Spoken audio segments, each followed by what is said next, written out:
السلام علیکم ورحمۃ اللہ وبرکاتہ۔ اللہ کی ذات سے امید ہے کہ آپ حضرات خیر و عافیت سے ہوں گے انشاءاللہ۔ اللہ تعالیٰ ہمیشہ خوش رکھے، اللہ تعالیٰ دونوں جہاں کی خوشیاں نصیب فرمائے۔ آج نئے کلاس میں آپ کے سامنے صنعت سے متعلق جو ہے وہ سبق لے کر حاضر ہوں۔ یہ ہے صنعت۔ صنعت کسے کہتے ہیں؟ آپ نے اگر مزید ویڈیوز اس سے متعلق آپ نے دیکھا ہوگا تو آپ کو معلوم ہوگا کہ اس کا میننگ کیا ہے، لغوی میننگ کیا ہے؟ کاریگری۔ ٹھیک ہے، کاریگری ہے نا، سجانا، کاریگری کرنا، آرٹ ایک طرح کا کہہ لیں۔ تو اس کی دو اقسام ہیں، میں نے آپ کو بتایا تھا دو طرح۔ اصل میں یہ جو صنعت ہے نا، یہ علم البدی سے آتا ہے، یہ ہے نا، جیسے ایک علم المعانی، علم البدی جو آتا ہے نا، جو ایک فن ہے، اس کی ایک قسم ہے، یہ صفت ہے۔ میں آپ کو بتاؤں گا کہ علم المعانی، علم البدی، علم الکلام، یہ ساری چیزیں میں آپ کو بتاؤں گا انشاءاللہ تعالی، جس کا شروع میں کر دیا تھا، اس لیے میں آپ کو اسی سے متعلق جو ہے میں پڑھا رہا ہوں۔ تو یہ جو قسم ہے، جو صنعت ہے، یہ کس کی شاخ ہے؟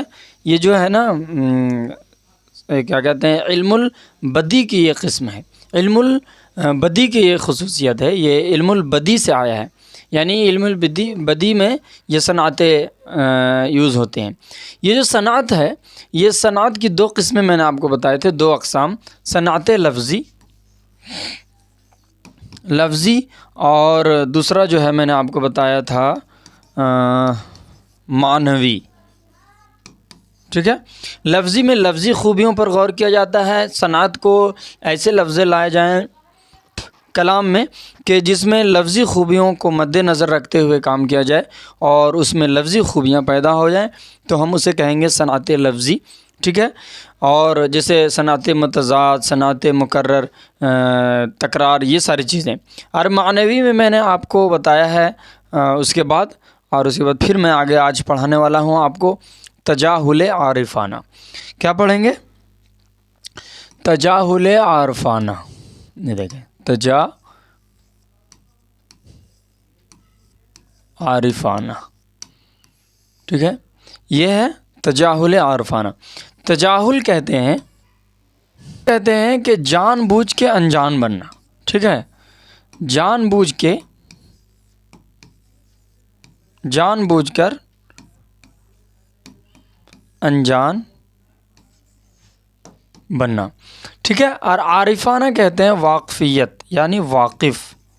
حالانکہ اس کا میننگ تو بہت سارا ہے، معنی بہت سارے جو ہے اس کے آتے ہیں عارفانہ، لیکن میں جو یہ ہے آپ کو سمجھنے کے لیے بتا دے رہا ہوں، جان بوجھ کر انجان بننا، اور یہ واقف، یعنی جس بات سے واقفیت ہو اس کے بعد بھی جان بوجھ کر انجان بننا۔ اور یہ عارف ہے نا، یہ عین را فا سے بنا ہے، جس کا مطلب ہوتا ہے پہچاننا۔ عریفہ، یعرف، عریفہ، عریفہ، عرفہ، یہ ساری چیزیں آتی ہیں۔ اس کا اصل لفظ ہے عین را فا۔ ٹھیک ہے، عرفہ جیسے میدان عرفات ہے۔ اسی طرح میں یاد رکھنے کے لیے یہ سب بتاتا ہوں آپ کو، تاکہ آپ یہ یاد رکھیں۔ اس طرح یہ ساری چیزیں میں آپ کو اس لیے اس کے ضمن میں میں آپ کو بتاتا ہوں، تاکہ اس سے ریلیٹ کر کے آپ یاد کریں، رکھیں، آپ پڑھیں تو یاد رہے۔ اس لیے میں اس طرح کے ٹرمز یوز کر کے آپ کو بتاتا ہوں کہ یہ یہاں یوز ہوا ہے، تاکہ جو پاپولر ہے، یعنی جو زبان پر عام ہے اور پھر ذہن میں ہے، تو اس سے ریلیٹ کر کے اگر آپ یاد رکھیں کوئی ورڈ کو یا کوئی ٹاپک کو یا کوئی سبق کو، تو وہ ہمیشہ یاد رہے گا انشاءاللہ، اسے ریلیٹ کر کے، اس لیے میں بتا رہا ہوں۔ تو عارفانہ، جیسے آپ عرفات دیکھتے ہیں، عرفہ معلوم ہے، عرفہ میدان عرفہ، تو اسی طرح سے عارفانہ یعنی وہاں پہنچ کو کہتے ہیں۔ ایک میننگ اس کا واقف ہے نا، ایک مطلب پہنچنا بھی ہوتا ہے، پھر صوفی بھی ہوتا ہے، بہت سارے میننگ ہوتے ہیں، تو پہنچنا بھی ہوتا ہے، یعنی کہ تو عارفانہ یہاں واقفیت ہم معنی لیں گے، واقف یعنی جس بات سے ہم واقف ہیں اس کے بعد بھی ہم جان بوجھ کر انجان بن رہے ہیں، تو ہم اسے کہیں گے تجاہل عارفانہ۔ یہ صنعت معنوی ہے، صنعت معنوی ہے، یہ کلام میں معنوی خوبیاں پیدا کرتا ہے۔ یعنی اب سمجھتے ہیں کہ کلام میں ایسے الفاظ لائے جائیں، اب ڈیفینیشن میں آپ کو بتا دیتا ہوں ایک لائن میں۔ کلام میں ایسے الفاظ لائے جائیں جو یہ بتاتا ہو کہ شاعر جان بوجھ کر انجان بن رہا ہے، مثال دیکھتے ہیں. میں ہر سبق میں یعنی کہ اس طرح جو صنعت میں نے آپ کو بتایا ہے اس میں ہر میں جو ہے اگزامپل دیا ہے، مثال دیا ہے، تاکہ مثال سے بات جلدی سمجھ میں آ جائے. چلیے اگزامپل دیکھتے ہیں. مثال دیکھیں، یہ دیکھیں، صنم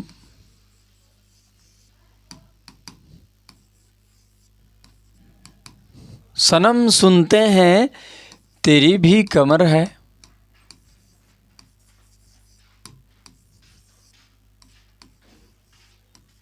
یہ ہے پہلا مثال. صنم سنتے ہیں تیری بھی کمر ہے.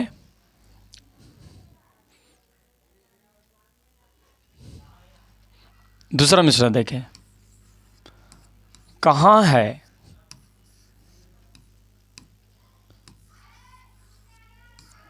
کس طرف ہے کدھر ہے.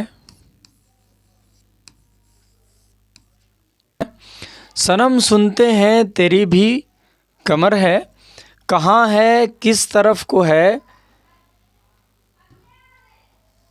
یہ نہیں ہے. صنم سنتے ہیں تیری بھی کمر ہے، کہاں ہے کس طرف کو ہے. یہ لکھ دیتے ہیں، کس طرف کو ہے کدھر ہے. اب دیکھیں، آپ غور کریں اس میں. اب غور کریں، یہ مصرع تو سمپل ہے، بس صنم کے بارے میں بات ہو رہی ہے کہ صنم سنتے ہیں تیری بھی کمر ہے. یہ کمر کے بارے میں کہا جا رہا ہے. شاعر کہتا ہے کہ صنم ہم سنے ہیں کہ تیری بھی کمر ہے، سنے ہیں اور جان بھی رہے ہیں، کون نہیں جانتا. پھر کہہ رہا ہے یہاں شاعر کہ کہاں ہے، کون نہیں جانتا. پھر بھی شاعر کہہ رہا ہے، جان رہا ہے کہ کدھر ہے، پھر بھی کہہ رہا ہے کہاں ہے کس طرف کو ہے کدھر ہے. یہی ہے تجاہل عارفانہ کہ جس بات کو جان کے بھی انجان بننا، اسے کہتے ہیں تجاہل عارفانہ. یعنی کہ جان کے بھی جب انجان بنا جاتا ہے اور اس کے لیے جو الفاظ لائے جاتے ہیں تو ہم کہیں گے کہ یہ صنعت جو ہے وہ تجاہل عارفانہ کا ہے، یعنی کہ اس میں جان بوجھ کر شاعر انجان بن رہا ہے. تو آج کے لیے اتنے رکھتے ہیں انشاءاللہ تعالی. مجھے امید ہے کہ یہ آپ کو سمجھ میں آ گیا ہوگا. پھر ملیں گے اگلے ویڈیو میں انشاءاللہ تعالی. السلام علیکم ورحمۃ اللہ وبرکاتہ. اگر چینل پر نئے ہیں تو سبسکرائب کر لیں، اور اگر چینل کو سبسکرائب کر دیے ہیں تو ویڈیو کو ضرور لائک کر دیں اور شیئر بھی کر دیں انشاءاللہ تعالی. پھر ملیں گے اگلے ویڈیو میں انشاءاللہ. السلام علیکم ورحمۃ اللہ وبرکاتہ.